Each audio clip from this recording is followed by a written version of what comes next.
Bonjour à tous et bienvenue dans les carnets de vacances d'Aurélia. Dans cet épisode, je vous emmène à la découverte du bassin d'Arcachon.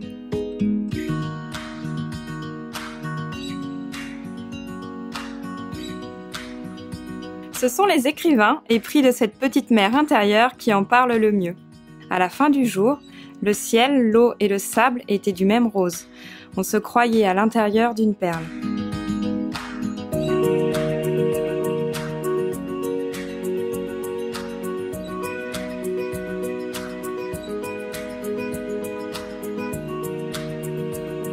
Rêve de gosse, mais pas que. La légendaire dune du Pilat accueille chaque année près de 2 millions de visiteurs. Elle est l'un des sites naturels les plus visités de France. Là, je suis sur la plus haute dune d'Europe, la dune du Pilat, qui fait, selon la dernière estimation, 106,6 mètres. C'est l'une des seules dunes qui est toujours en mouvement, c'est-à-dire qu'elle avance de 1 à 5 mètres tous les ans vers le massif forestier qui est derrière elle. Dans les années 1920, la France cherchait à traverser le Sahara et on a désigné la dune du Pilat comme terrain d'expérimentation pour les prototypes tout-terrain de 2 constructeurs automobiles français.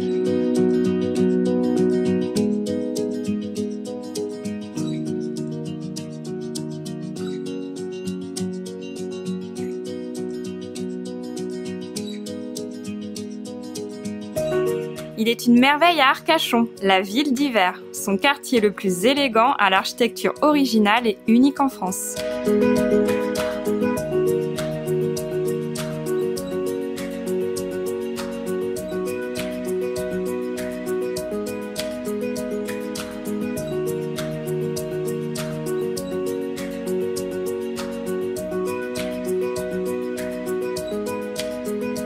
Donc là, on est sur l'Observatoire Sainte-Cécile, qui culmine à 32 mètres de haut.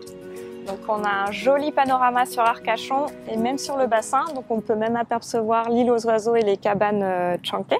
Le belvédère a été construit par Monsieur Regnault et son assistant Gustave Eiffel, et à l'origine il y avait une armature de voilier pour rendre hommage à la marine. Si on regarde derrière moi, on dirait une simple allée sablonneuse. Mais il faut savoir que jusqu'en 1970, c'était la dernière étape du championnat de France de ski alpin. En fait, les skieurs ne descendaient pas sur de la neige, mais sur un tapis d'aiguilles de pin.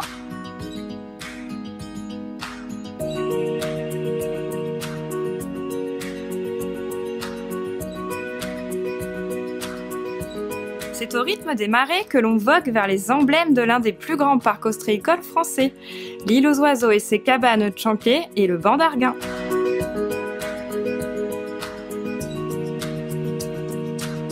Derrière moi, j'ai une des images incontournables du bassin d'Arcachon. C'est même le symbole du bassin. Ce sont les 2 cabanes Tchanké. Et Tchanké, ça veut dire pilotis. Et avant, elles servaient à surveiller les parcs ostréicoles. Pêché dans le bassin d'Arcachon et attendu avec gourmandise par ses habitants, je vais cuisiner avec Manu les vendangeurs et les casserons. Bonjour Manu. Bonjour Aurélia. Donc là, vous m'accueillez dans un endroit qui est un peu particulier pour préparer 2 produits de la mer qui sont emblématiques du bassin d'Arcachon. Tout à fait, oui. On va travailler des rougets vendangeurs et des casserons. Les casserons, en fin de compte, mangent les plus petits rougets vendangeurs. Le casseron, c'est comme une sèche en fait. C'est ça, c'est le bébé sèche. C'est le bébé sèche. Voilà, c'est la sèche juvénile, donc qui arrive dans le bassin au mois de septembre, mais qui naît au mois de juillet, août. Il faut donc couper entre les yeux et le bec. On enlève le petit bec.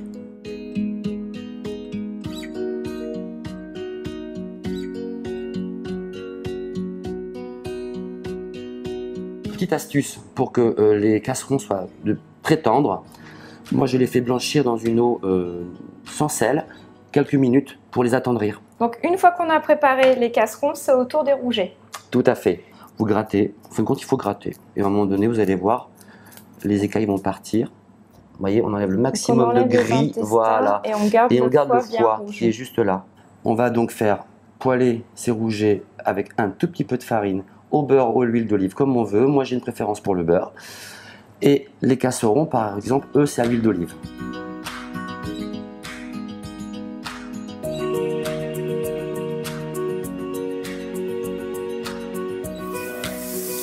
Parfait. Là, ça sent vraiment bon. Hein. Ah là là. Voilà, donc là, ils sont prêts à être dégustés. Alors, les vendangeurs, Tout à fait. on les roule dans la farine. On va les mettre dans la farine recto verso et on va tapoter pour enlever l'excédent. Parfait. Voilà, parfait. Alors, Le rouget. C'est très très fin. c'est succulent. Ça, c'est pareil, quand on y goûte, généralement, on va à la pêche.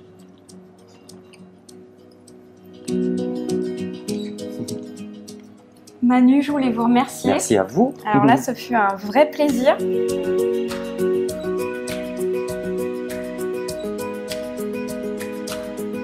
La presqu'île de Lège-Cap-Ferré scintille des couleurs de ces villages ostréicoles qui s'égrènent le long de son rivage.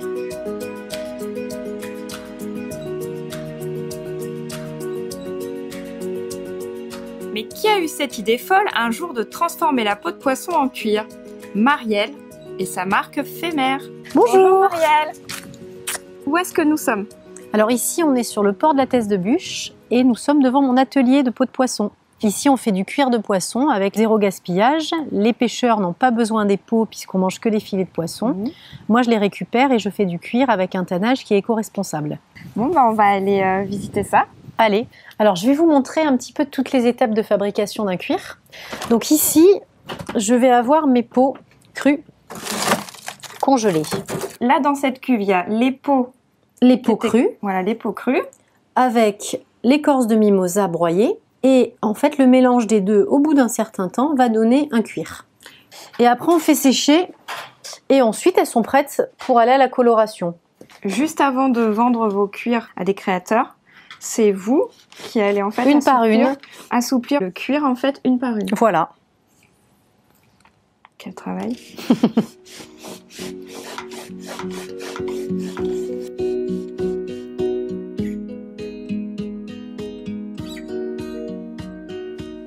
C'est quoi comme mélange? Alors, c'est des produits en fait pour venir satiner les cuirs.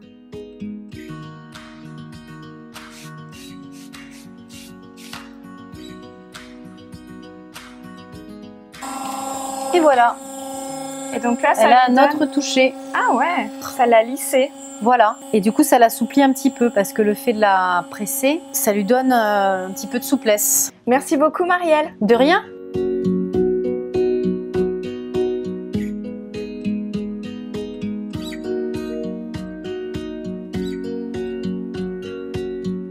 À Arès, il y a une petite chose qui est insolite, c'est qu'il y a le premier ovniport de France. Donc c'est un endroit qui est réservé pour accueillir les extraterrestres. Et donc cette phrase signifie en gascon « on vous attend toujours ». Quelle expérience fantastique que d'apprendre à pêcher à marée basse avec Alexandre, guide naturaliste, les trésors comestibles du bassin d'Arcachon. Bonjour Alexandre. Bonjour Aurélien. Ce matin, on va s'initier à la pêche à pied à marée basse. Donc on est à Arès, on va accéder à un estran à la fois sabot vaseux et on va aller ramasser essentiellement, se découvrir les coquillages, les petits crustacés et tout ce qu'on peut ramener pour faire un petit plateau de fruits de mer entre amis. Alors là, où est-ce qu'on se trouve? Donc là, Aurélia, on s'est mis au bord d'un estail. C'est là qu'on va descendre pour avancer plus loin et aller chercher donc les coquillages et les crustacés. Dans un premier temps, on est assez près de la plage. On va essayer de voir quelques crustacés, notamment les crevettes. On va essayer de trouver un coquillage que peu de gens ramassent et que moi j'adore. Hein, c'est mon préféré. Et puis après, plus loin, on ira chercher l'emblématique palourde, la couteille, ce qu'on appelle sur le bassin d'Arcachon. C'est le coquillage le plus ramassé et le plus dégusté sur l'ensemble de la baie. Après l'huître, évidemment, mais l'huître, elle est élevée. Donc là, en fait, on devrait trouver des petites crevettes. Ouais, là, il devrait y avoir des petites crevettes. Alors, la marée est relativement basse, mais on va voir quand même. Ça, c'est encore les crevettes roses, les fameuses. Avec la longue antenne, là, que l'on voit. Voilà, donc les crabes, on en a des pas mal. Voilà, donc j'en ai trouvé 2. Ça, c'est 2 crabes qui sont de la même espèce. Alors, comment on les appelle? Alors, c'est des crabes verts. Ah, bah non. Crabes enragés. Oui, et Donc, voilà. ça, c'est un crabe vert, mais là, il est Ça, c'est un vénère. crabe vert, Mais là, il est en colère, donc il est rouge. Il est rouge. Alors, il est rouge parce qu'il a atteint un âge relativement avancé. Tu vois, il y a un coquillage.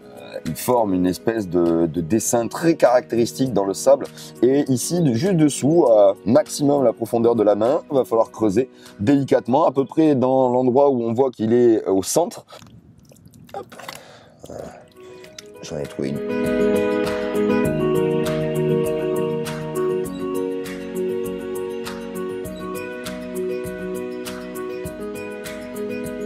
Et là, on a la vraie. Ouais, les stries sont différentes. Hein. Les stries sont différentes. L'épaisseur du coquillage est complètement différente.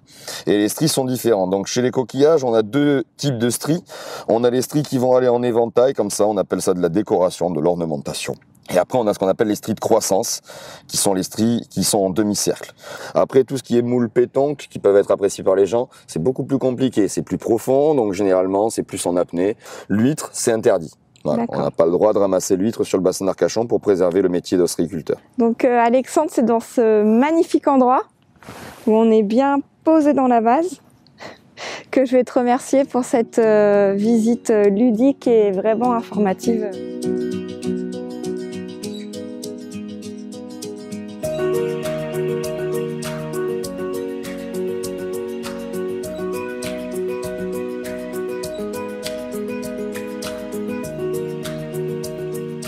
Le bassin d'Arcachon serait-il béni des dieux?